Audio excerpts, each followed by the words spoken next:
یسایہ اور اس کا 40واں باب جو 31 آیات پر مشتمل ہے۔ تسلی دو، تم میرے لوگوں کو تسلی دو۔ تمہارا خدا فرماتا ہے، یروشلیم کو دلاسا دو اور اسے پکار کر کہو کہ اس کے مصیبت کے دن جو جنگ و جدل کے تھے گزر گئے۔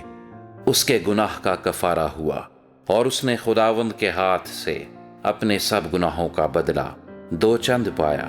پکارنے والے کی آواز بیابان میں خداوند کی راہ درست کرو، صحرا میں ہمارے خدا کے لیے شاہراہ ہموار کرو۔ ہر ایک نشیب اونچا کیا جائے اور ہر ایک پہاڑ اور ٹیلا پست کیا جائے، اور ہر ایک ٹیڑھی چیز سیدھی اور ہر ایک ناہموار جگہ ہموار کی جائے، اور خداوند کا جلال آشکارا ہوگا اور تمام بشر اس کو دیکھے گا، کیونکہ خداوند نے اپنے منہ سے فرمایا ہے۔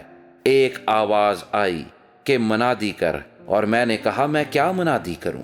ہر بشر گھاس کی مانند ہے اور اس کی ساری رونق میدان کے پھول کی مانند ہے۔ گھاس مرجھاتی ہے، پھول کملاتا ہے، کیونکہ خداوند کی ہوا اس پر چلتی ہے۔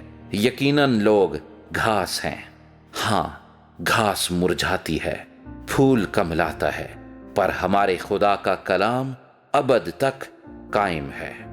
اے سیون کو خوشخبری سنانے والی اونچے پہاڑ پر چڑھ جا، اور اے یروشلیم کو بشارت دینے والی زور سے اپنی آواز بلند کر۔ خوب پکار اور مت ڈر، یہودا کی بستیوں سے کہہ، دیکھو اپنا خدا، دیکھو خداوند خدا بڑی قدرت کے ساتھ آئے گا، اور اس کا بازو اس کے لیے سلطنت کرے گا۔ دیکھو اس کا صلہ اس کے ساتھ ہے اور اس کا اجر اس کے سامنے۔ وہ چوپان کی مانند اپنا گلا چرائے گا، وہ بروں کو اپنے بازوؤں میں جمع کرے گا اور اپنی بغل میں لے کر چلے گا، اور ان کو جو دودھ پلاتی ہیں آہستہ آہستہ لے جائے گا۔ کس نے سمندر کو چلو سے ناپا اور آسمان کی پیمائش بالشت سے کی، اور زمین کی گرد کو پیمانہ میں بھرا، اور پہاڑوں کو پلڑوں میں وزن کیا، اور ٹیلوں کو ترازو میں تولا؟ کس نے خداوند کی روح کی ہدایت کی یا اس کا مشیر ہو کر اسے سکھایا؟ اس نے کس سے مشورت لی ہے جو اسے تعلیم دے اور اسے عدالت کی راہ سمجھائے، اور اسے معرفت کی بات بتائے، اور اسے حکمت کی راہ سے آگاہ کرے؟ دیکھ قومیں ڈول کی ایک بوند کی مانند ہیں، اور ترازو کی باریک گرد کی مانند گنی جاتی ہیں۔ دیکھ وہ جزیروں کو ایک ذرے کی مانند اٹھا لیتا ہے۔ لبنان ایندھن کے لیے کافی نہیں، اور اس کے جانور سوختنی قربانی کے لیے بس نہیں۔ سب قومیں اس کی نظر میں ہیچ ہیں، بلکہ وہ اس کے نزدیک بطالت اور ناچیز سے بھی کمتر گنی جاتی ہیں۔ پس تم خدا کو کس سے تشبیہ دو گے، اور کون سی چیز اس سے مشابہ ٹھہراؤ گے؟ تراشی ہوئی مورت کاریگر نے اسے ڈھالا، اور سنار اس پر سونا مڑتا ہے، اور اس کے لیے چاندی کی زنجیریں بناتا ہے، اور جو ایسا تہ دست ہے کہ اس کے پاس نظر گزراننے کو کچھ نہیں۔ وہ ایسی لکڑی چن لیتا ہے جو سڑنے والی نہ ہو۔ وہ ہوشیار کاریگر کی تلاش کرتا ہے تاکہ ایسی مورت بنائے جو قائم رہ سکے۔ کیا تم نہیں جانتے؟ کیا تم نے نہیں سنا؟ کیا یہ بات ابتدا ہی سے تم کو بتائی نہیں گئی؟ کیا تم بنائے عالم سے نہیں سمجھے؟ وہ محیط زمین پر بیٹھا ہے، اور اس کے باشندے ٹڈوں کی مانند ہیں۔